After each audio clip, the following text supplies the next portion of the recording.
no one is talking about. I don't really know what happened, but something happened, and I want to know from the audience whether or not you've experienced this. But basically, I have noticed, and maybe there's something wrong with me. Maybe there's a chemical imbalance in my brain. Maybe my medication is off. Maybe it's because I quit using nicotine 7 days ago, and ever since then, I've been a total asshole. But I've been noticing incessantly for the last several years that people are very obviously, very clearly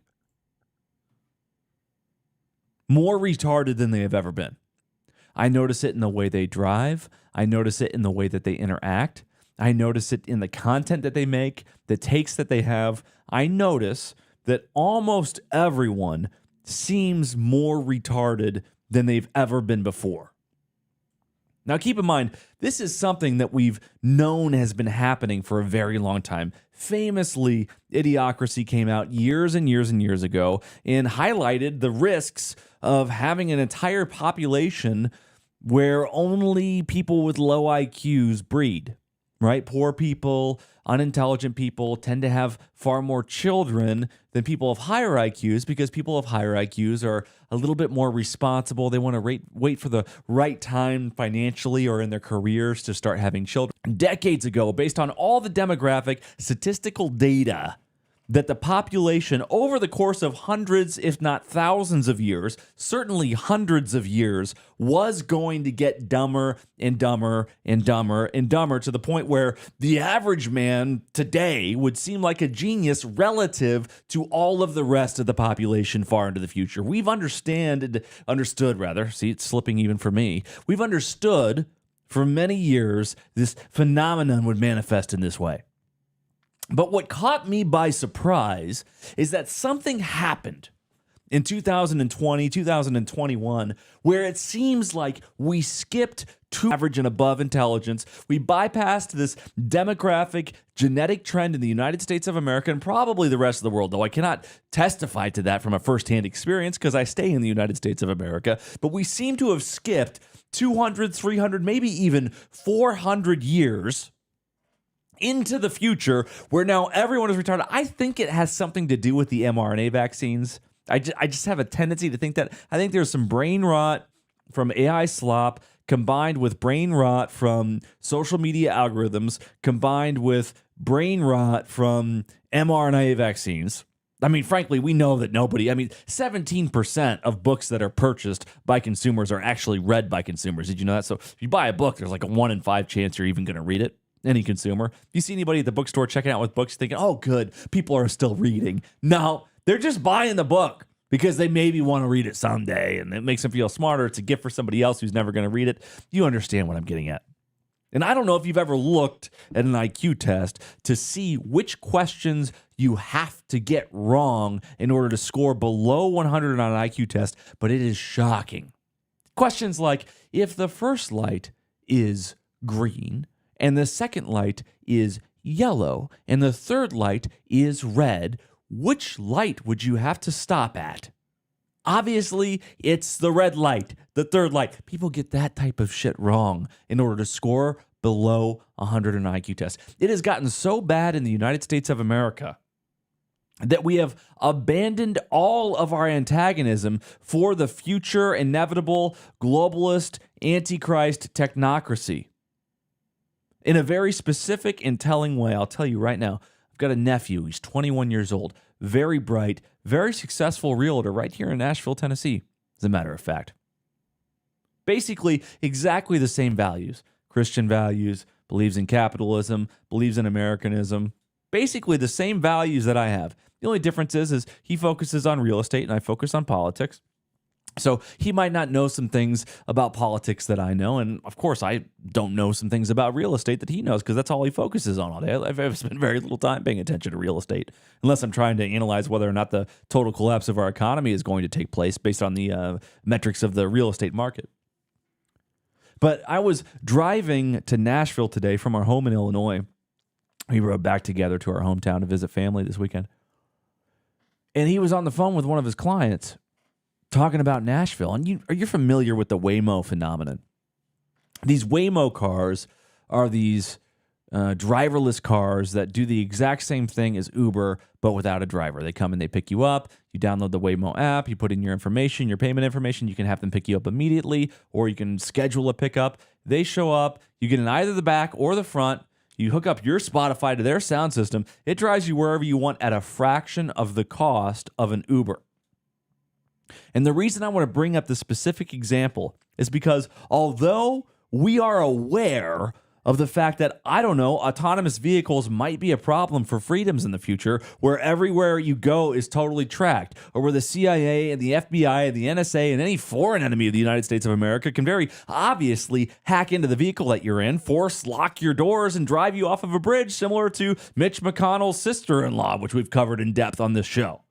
Obviously, I'm not very comfortable with the notion of a driverless vehicle operated by a technocratic startup driving me wherever I want to go. But my nephew said something that I agreed with. He said, look, man, you don't have to worry about getting in a car with someone who doesn't speak any English whatsoever. You don't have to worry about the weird smells of some foreign cuisine, some bullshit lecture from some semi-terrorist type person. You don't have to worry about them being late. You don't have to worry about them scamming you. You don't have to worry about them dropping you off at the wrong spot or going a longer route than you. The Waymo picks you up. It's a fraction of the cost. You get exactly where you're going, and there's no bullshit whatsoever. We've arrived at a place where everyone and every human experience is so retarded that we would just rather deal with the technology than the humanity. Because the humanity has gotten so fucking dumb that we would just rather not interact with it whatsoever. That's where we've arrived.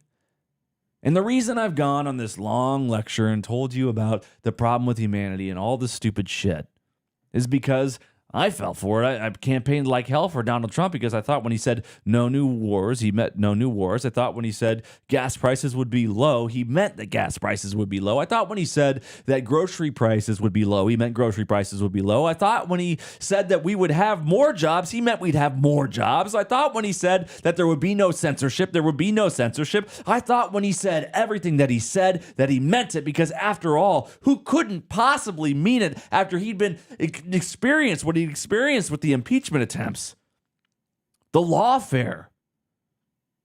I mean, they tried to silence him, they tried to imprison him, and then they tried to kill him. At least once was legit. I don't know which one, but I'm sure one of the times was legit, right?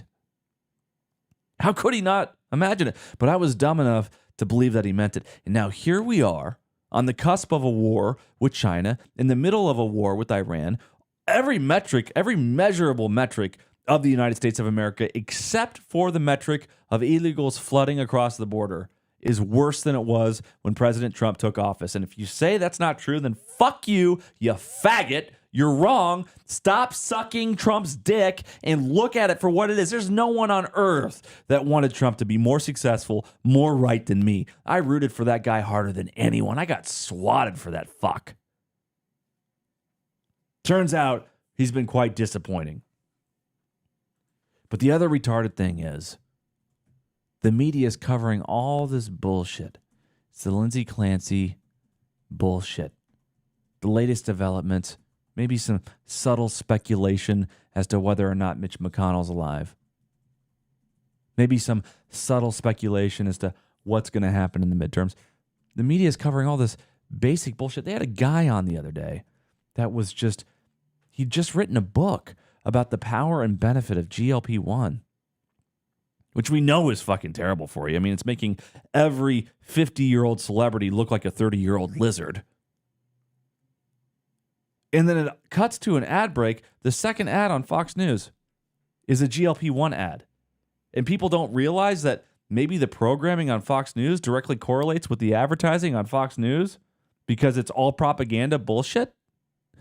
People don't put it together that you have the guy talk about the GLP-1 book on air, and then you show a GLP-1 ad Maybe they reinforce each other. Maybe there's a conflict of interest there. Maybe the news reporting isn't actually accurate. I mean, there's a reason that these major networks are only critical of Tesla, and that reason is that Tesla doesn't advertise, and all of their competitors do advertise, and so they can bash Tesla, but they can't bash any other car manufacturer. They've never said anything negative about any other car manufacturer. The propaganda is everywhere. Everyone is dumb as shit, and while they're covering a book with some dingus talking about GLP-1, we've got our own leader of North American Command coming out and saying the United States could be struck by North Korea, China, and Russia by a nuclear weapon without our current defense posture successfully blocking such an attack. And it's not going to be until the Golden Dome is finished that we're safe from Russia, China, or North Korea, all countries which want to destroy us right now, by the way.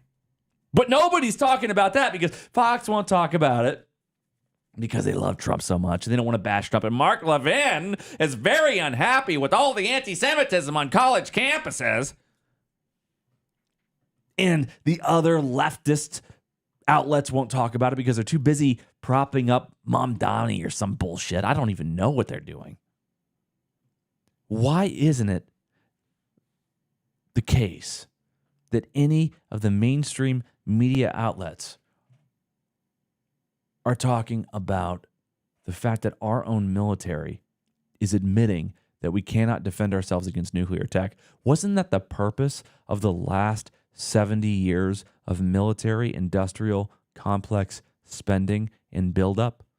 Wasn't it the whole fucking point of us being taxed up to 40% of our income that we could establish some kind of defense? And I know we changed the Department of Defense to the Department of War because obviously we don't know shit about defense when we have wide open borders with tens of millions of people coming over. We've got people popping out of tunnels in New York City, likely engaged in human trafficking, arms smuggling, maybe even planting C4 all over the city. We've got sleeper cells all over the country. We've got a diaspora in the United States of America that is quietly yet overtly running our entire culture and political ecosystem. We've been invaded, we've been conquered, and no one is even talking about the fact that the government has done everything except for the one fucking thing it was supposed to do, which is maybe establish a defense network in case of a nuclear attack. Instead, we create enemies by funding Ukraine against Russia, unnecessary enemy. By funding Israel against Iran, unnecessary enemy. By funding Taiwan against China, unnecessary enemy. By going into a trade war with Canada, unnecessary enemy. By annexing Hawaii, all the natives there hate us, unnecessary enemy. Everything we touch creates a multitude, an exponential increase in enemies of America. Everyone hates the government of the United States of America, but no one more than the citizens of the United States of America. Our government has officially become the greatest threat to our national security, and it's already robbing us, it's already conscripting us, it's already raping us and jabbing us and experimenting on us, and no one is held accountable whatsoever. We should absolutely, metaphorically, overthrow the government of the United States of America to restore it to its true and genuine form. But you've heard me say this before. And not only is the government of the United States of America the greatest, I digress. Bach, what are your thoughts?